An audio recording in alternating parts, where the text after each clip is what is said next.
Welcome to the Spunky Spirit Podcast. I'm your host, psychic medium Carrie Muggs.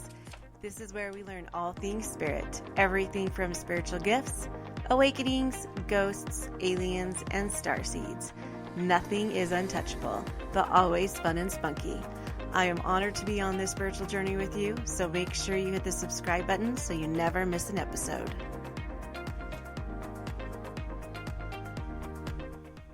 Hello, Spunksters. So today we are going to talk about something called NDE. So they're near-death experiences.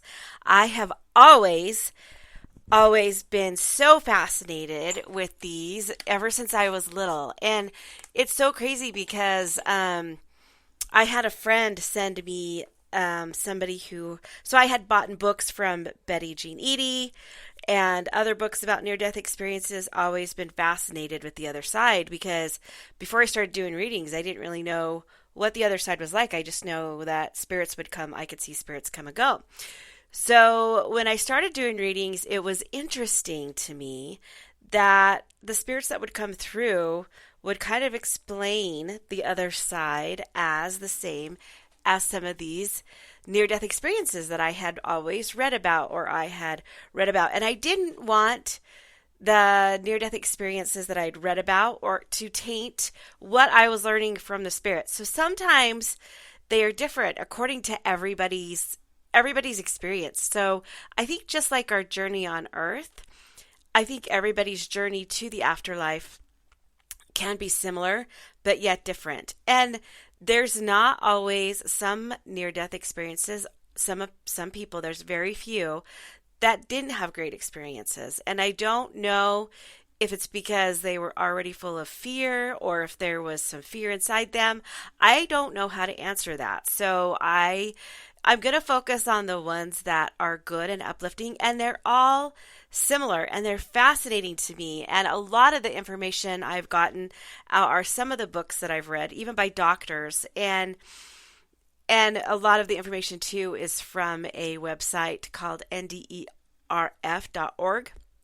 And I'll put it down in the show notes. But here's what's similar in most of them. And I want to explain too. I've had two friends who have experienced almost drowning. And they said it was the most calming and tranquil and experience that they've ever had. And you would think that they would be frantic and scared and have anxiety, but they said that it was really calming. And I don't know then they both experienced drowning. So I don't know if just drowning's like that. I would assume not, because when I've had spirits come through, if they've been in car accidents or things that are kind of traumatic, they do tell me sometimes that their spirit will leave the body, especially if the other side knows that they're coming or there's death involved, that their spirit kind of watches it outside of their body. I was reading an article where a man, which was similar because I was reading an article where a man was hunting and he came up on a tiger and the tiger attacked him. And he said all of a sudden his spirit came out of his body and he watched the tiger attack him from outside of his body, so he felt no pain. And then the next thing he knew, he woke up in the hospital. And there's also another speaker that I had listened to, and I can't remember these guys' names because I have been studying this stuff because I've been fascinated because I've seen spirits all my life, and so I wanted to know more about the afterlife. But this man and his family were traveling, and they got in a car accident, and his wife and his daughter died, and he got to spend time. He actually died with them. He got to, on Earth, he was in a coma, but in his self or in his spirit, he was with his family that had passed over and he was spending time with them. So he kind of had a near-death experience, got to spend time with them. And then his wife turned to him and said, "You need to go back." But they all left their bodies, all of them, before the impact of the car hit. So it's kind of interesting that a lot of the people with these near-death experiences will explain that, but then people who come in or spirits that come in for readings will explain the exact same thing. They'll say the same thing. So I think that's kind of reassuring. So it's not scary or anxious. It's kind of part of the journey.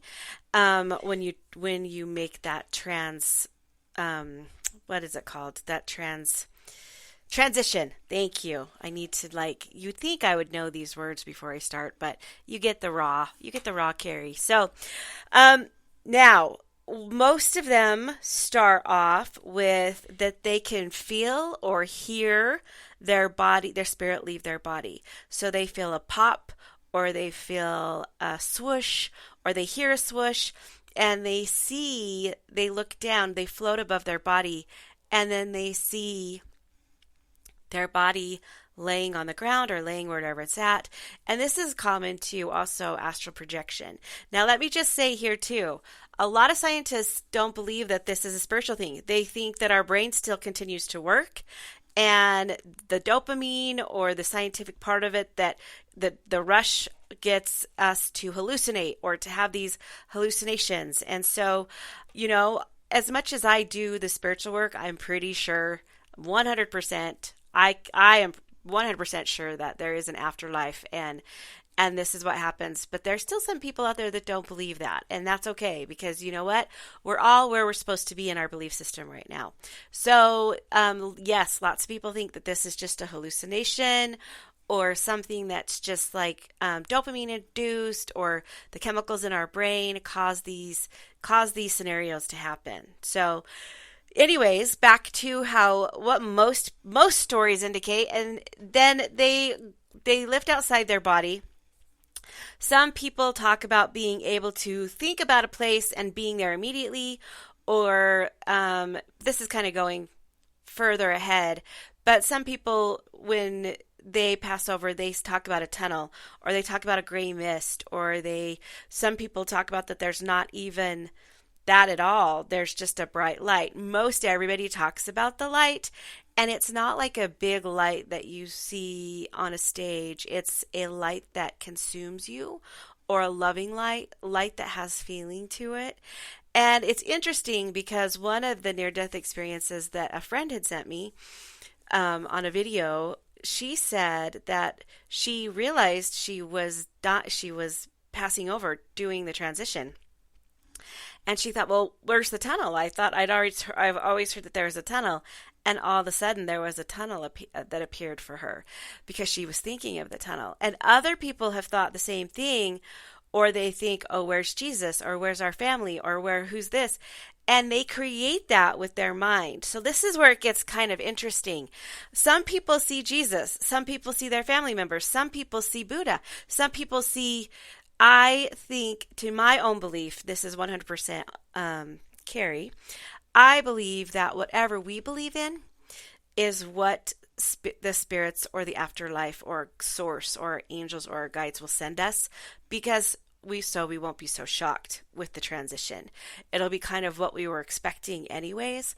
And then once we get over there and the bricks or the blocks of knowledge come to us, then we can start to realize, okay, this is what the truth is, or this is how it works, kind of things like that. So anyways, the dynamic bright light is the one that's always, another friend of mine, when she passed over, she said that it was the best feeling she's ever had in her whole entire life. There was a calming and a tranquility, and she said the flowers would sing, and they had such a dynamic color to them. And in Betty Jean Eady book, Embraced by the Light, she also said that when she came back, she couldn't, the colors, she just wanted to create those colors that she painted her living room orange because she wanted to find the depth of the colors. And another near-death experience that I had listened to, she said you can't even explain the color perception on the other side, that we in our third dimension cannot comprehend the vast of the colors, and that the colors also sing or have frequency, and the flowers sing and have frequency. Everything sings and has frequency. And I thought there's a lot of similarity in the near-death experiences that do explain that. So I thought that was cool. A lot of it to the light, going back to light, is full of unconditional love. just warm, unconditional love, peace, calming, anything that, and some people have said too that the light just like touches them and heals them. So I thought that was interesting. So this light isn't just a light. It's an entity or an energy or a source, or a lot of people think it is source or God that's with us. So I thought that was really interesting too. But mostly they when they talk about this light, they talk about not being alone and being loved and being times in their lives when they thought they were alone and they weren't. So I thought that would be like the most interesting thing. I thought that was really cool.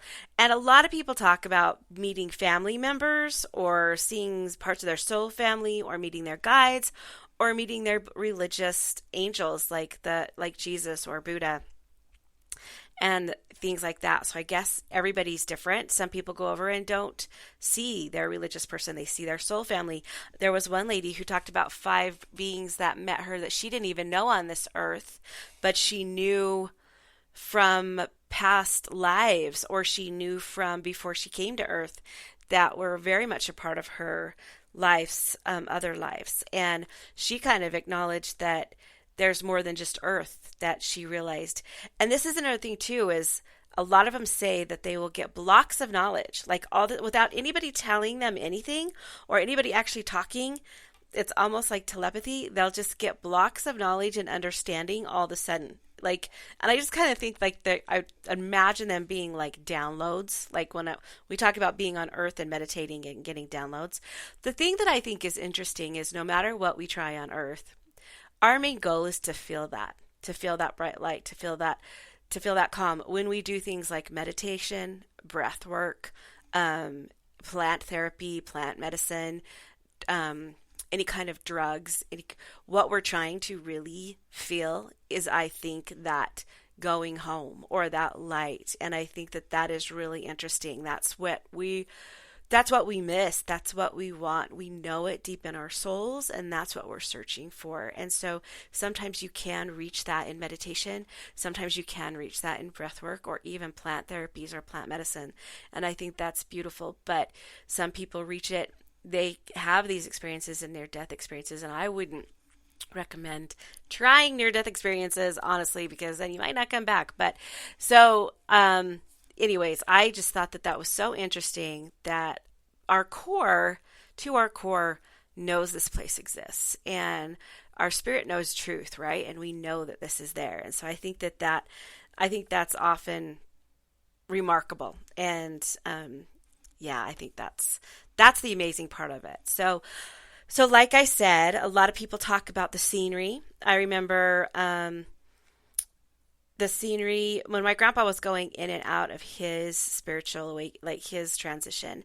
He would come back and talk about the beautiful, beautiful trees and the forest and how beautiful it was and how it was just so celestial and the music was celestial. And when my dad was going in and out of the veil, when he was passing, he would talk about how my grandpa who passed would come and tell him that he's ready for him.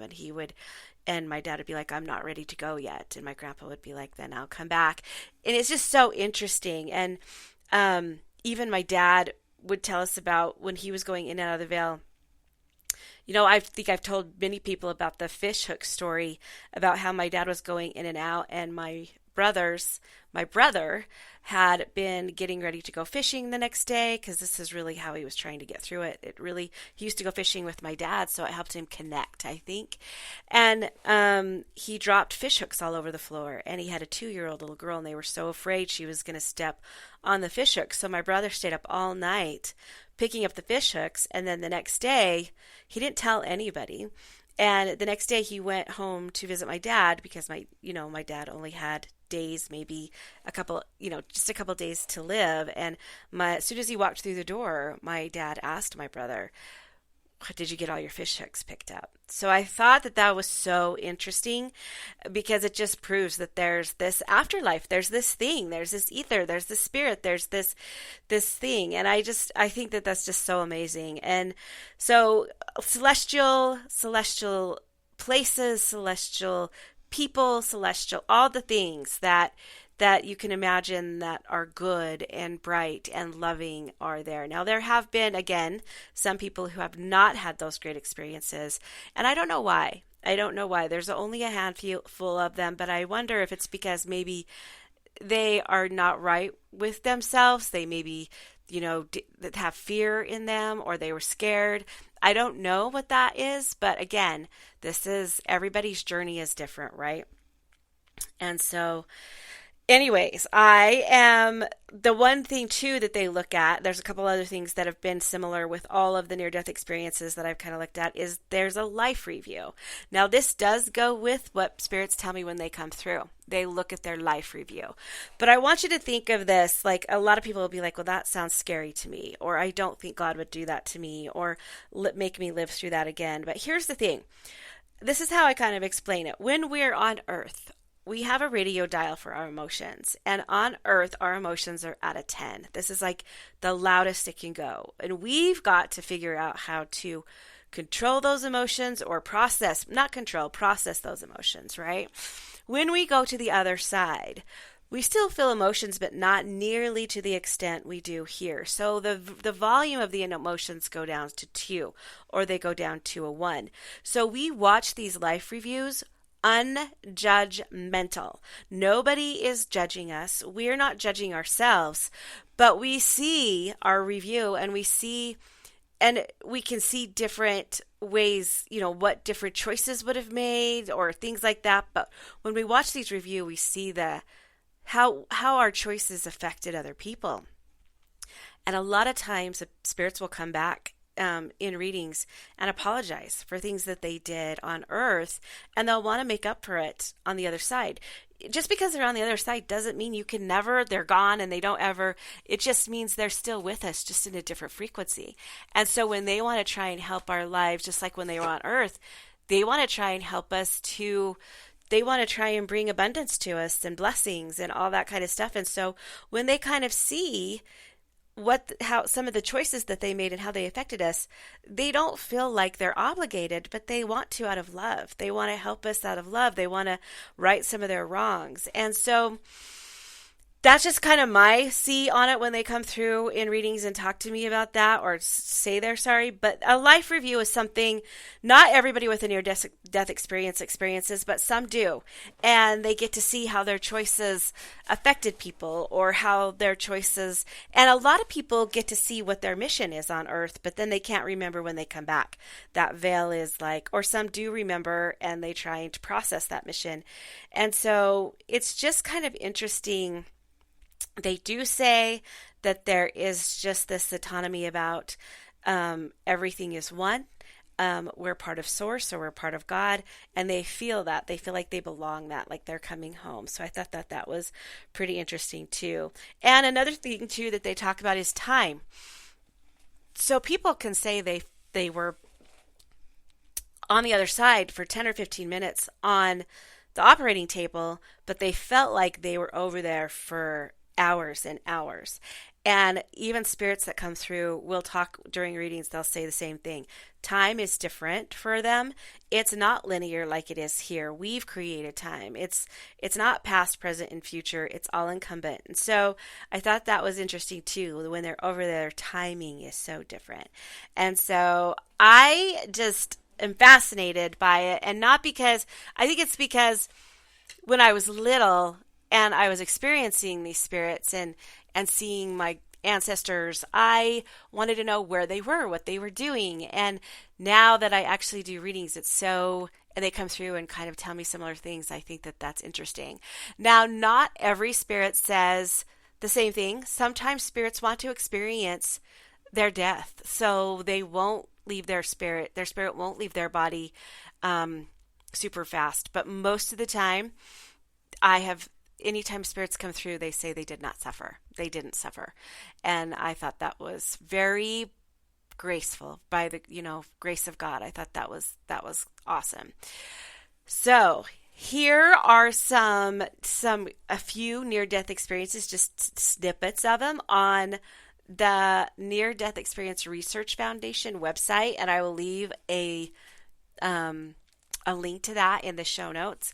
So and there it's so crazy because, and I'm not going to read their names. I'm just going to read some of the different synopsises. There's some of the things that people posted.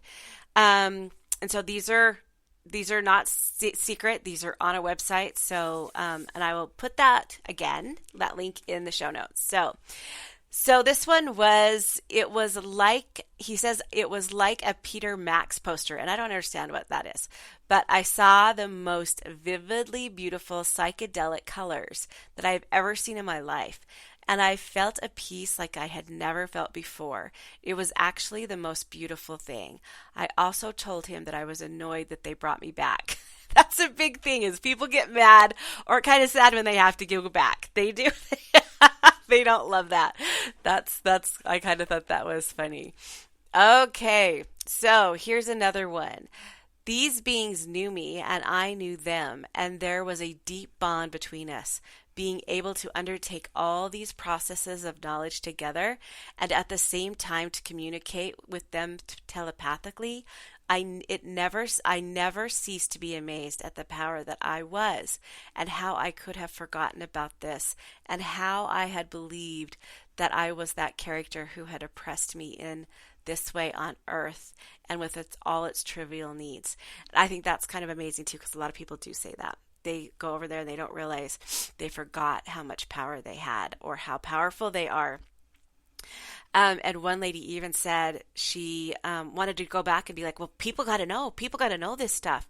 And but what happens is that tricky veil, that like lets us not see how extremely powerful and beautiful we are. Then she goes on and says, knowing this, all the problems that I had thought I had on earth seemed completely insignificant and even made me want to laugh with all my being. I had to add at that moment that I was not thinking about my son or anyone on earth, and I was abandoned to pleasure of being myself, and that all the search had come to an end. Now, it's kind of sad. It's kind of hard for me to comprehend this a little bit because I have kids, but some people do say they know that their kids are not theirs, and their kids have their own journey, and their kids will be fine without them.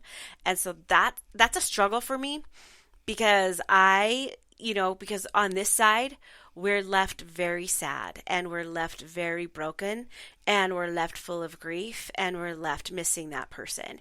And they got to know that, right? And so that part is a little hard for me sometimes, because I think that they know that, and I would hope, or I don't know, maybe I don't, but I would be on the other end, on the other side, going, wait, I don't want to leave my kids. Or my husband, right? But a lot of times they don't have a choice, or they understand all of it. And so they know that they can actually help more on the other side. I know that's super controversial, especially for people who are going through grief and who miss their loved ones. I get it. And so I'm not going to try and explain it, because it's not going to make it easier. But what I do, and also too, she explains that her problems on earth were trivial and insignificant, and it made her laugh. And as well as that's okay too, for us, they're very real in this time. So I don't want you to just be like, oh, my problems shouldn't even be bugging me. That's what we're here to do, is to process this. So even though we maybe on the other side think that those problems are insignificant, we don't here. We don't think that those are insignificant. They mean a lot to us, and they help us learn what we're supposed to learn. So there's a reason why we go through that. So the one thing I don't want you to go through is be like, oh, people on the other side don't care about me, and all my problems are insignificant, because that's not true. That is not true. So I'm just thinking she's just getting a very little synopsis of what it's like on the other side, because obviously she came back. She was in surgery at the time. So, okay, the next one. I witnessed a light orb leave her body within minutes of dying. A concentrated white orb light came out of her chest through her sternum. So this must be somebody else that watched it. Yeah, I'm trying to think. It says, remarkable nearing the end of life experience and shared death experience involving a wife. He also had a brief NDE as a child. So I'm assuming he's watching his wife go through this. It rose through the sternum, rose and hovered momentarily, and then departed the room.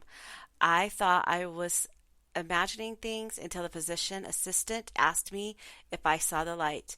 He said he had seen it before, and that was Vera's spirit.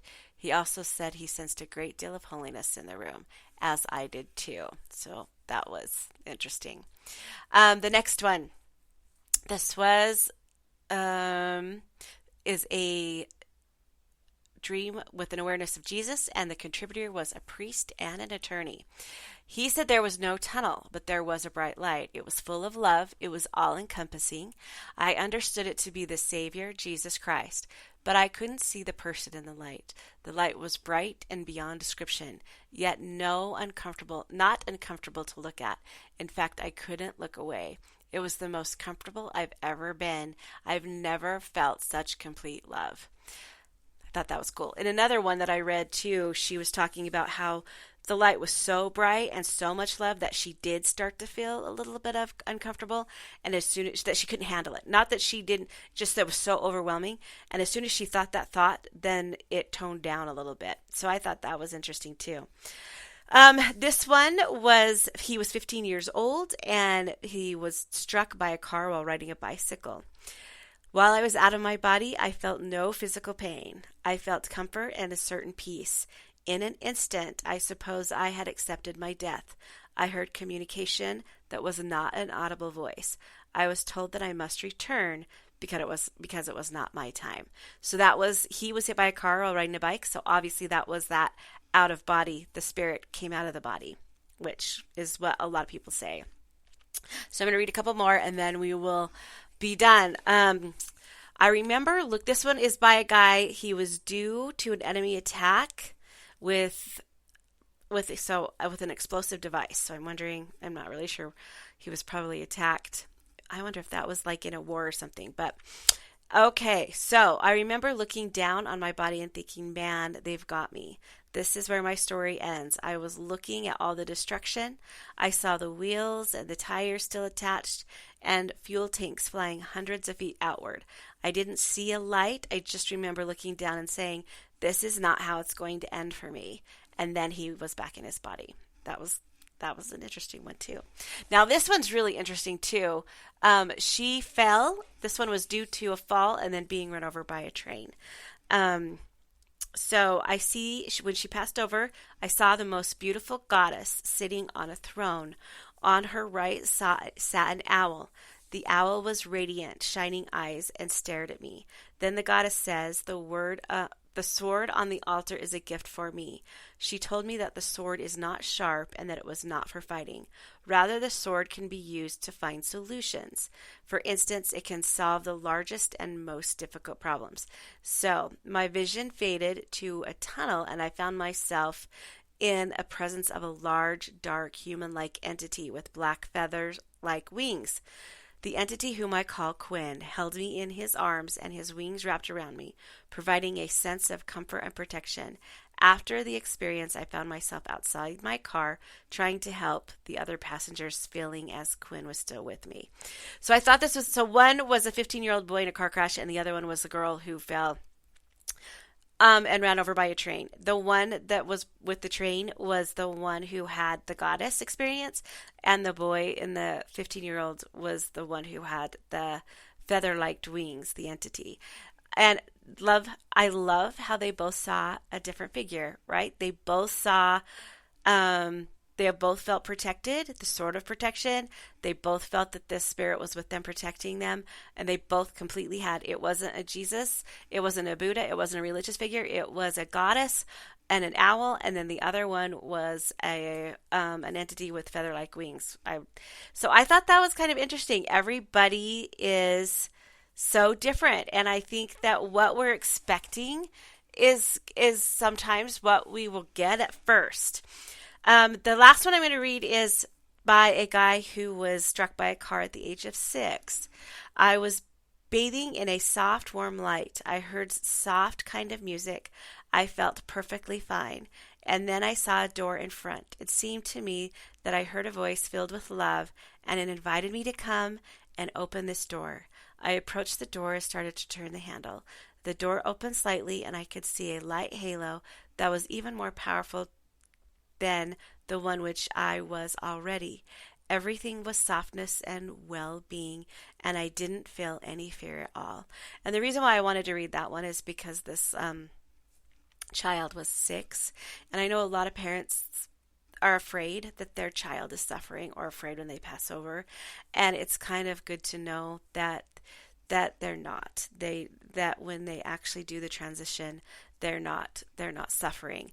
Sometimes when people do transition though, their body is afraid and their body can fight, like their brain kind of gets a little freaked out, and so they can go into convulsions. Their body can go into convulsions, or they may look around like they see spirits, because I want you to remember, this is their body. Their body is doing this. The body's trying to figure out the transition. The spirit has pretty much already left, and so, or the spirit is coming and going, and sometimes that can freak the body out. So a lot of people get nervous because their grandparents or their children acted weird or kind of possessed at the end. That's not what is happening. What's happening is the body's trying to get used to the spirit coming in and out, and so they may not look like they're at peace, but their spirit really is. Their body might not be, but their spirit is. And that's my belief anyways, and that's what I've been told by some of the spirits that come through. But a lot of times hospice or other medical people will put them on morphine or put them on something, so it helps with that transition, so the body gets used to that. So there you go. I love near-death experiences. Love, love, love them. I hope you loved this too. I thought it would just be more of a feel-good. Just like any other podcast episode, take what resonates with you.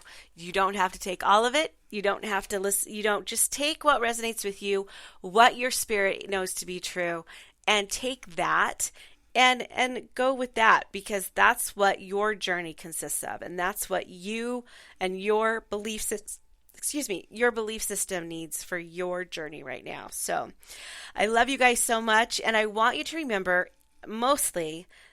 how powerful you are. I mean, we heard that in some of these testimonies of NDEs. Like, we heard that they forgot their power. They forgot how beautiful and how loving and all of it. And it just makes me feel like too, it's part of that we are one, right? Like, we're separate. Like, the ocean is one big entity, but at the same time, you can take one tiny drop of it out and it can be that one singular thing, that one drop of water. And I feel like we are part of this light that we feel when we go over to the other side. This is part of who we are. It's part of Source. It's part of us. And it's always part of us. That aura that we have in us, or that light that we have in us, that's what that is. And we just forget how to keep that lit. And so that's what this is for us to keep that lit. So I hope this helps you guys. And I just want you to remember all the time, you are the magic, you are the light, you are the magic, and you have everything you need inside of you.